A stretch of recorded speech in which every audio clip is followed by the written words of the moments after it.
Hello students, आज हम discuss करेंगे difference between time series data, cross sectional data and panel data के बीच में। सबसे पहले हम देखेंगे कि किस किस बेसिस पे हम यहाँ पे डिफरेंस देखेंगे time series, cross sectional and panel data के बीच में। सबसे पहला जो हमारा डिफरेंस का बेस रहेगा वो क्या रहेगा? Economic units. इकोनॉमिक यूनिट्स मतलब जिनको हम स्टडी करने जा रहे हैं, जिन यूनिट्स को या जिन वेरिएबल को, यहाँ पे वो कितने होंगे। अगर हम टाइम सीरीज डेटा की बात करें तो यहाँ पे जो हमारा यूनिट या वेरिएबल होगा वो एक ही होगा, मगर क्रॉस सेक्शनल डेटा में ये यूनिट्स जो होंगे वो एक से ज्यादा होंगे और पैनल डेटा में भी ये एक से ज्यादा होंगे।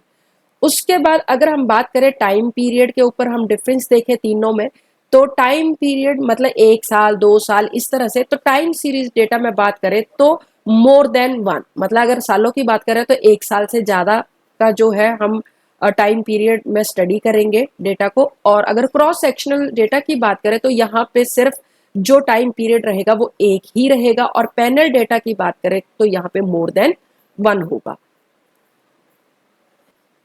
अब हम देखेंगे एग्जाम्पल के थ्रू, इनको समझेंगे। सबसे पहला कौन सा था? हमारा टाइम सीरीज, दूसरा क्रॉस सेक्शनल और तीसरा पैनल डेटा।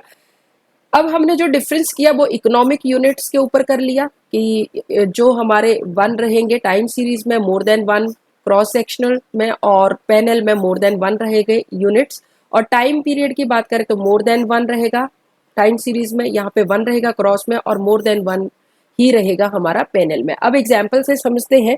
तो टाइम सीरीज में हमने क्या कहा था कि यूनिट जो है या वेरिएबल जिसको स्टडी करने जा रहे हैं वो एक ही होगा।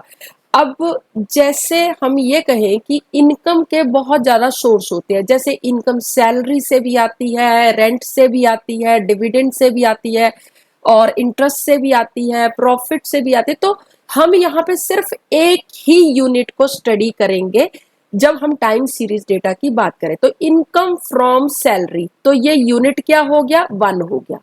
तो यहाँ पे टाइम सीरीज डेटा में हमने कहा था यूनिट तो वन होगा, मगर टाइम पीरियड जो रहेगा वो एक से ज्यादा रहेगा। मतलब 2020 से 2024 की बात हो रही है, मतलब 4 साल की बात हो रही है।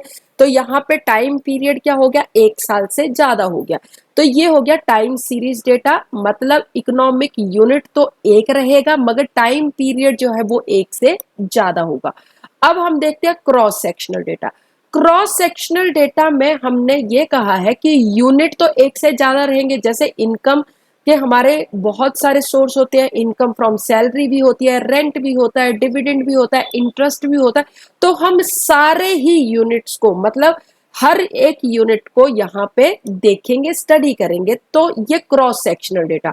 तो यहाँ पे यूनिट क्या हो गया? Income from salary, rent, dividend and interest, सबको स्टडी कर रहे हैं। तो ये क्या हो गया? यूनिट्स मैनी हो गए क्रॉस सेक्शनल डेटा में, मगर टाइम पीरियड हमने कहा था एक ही होगा।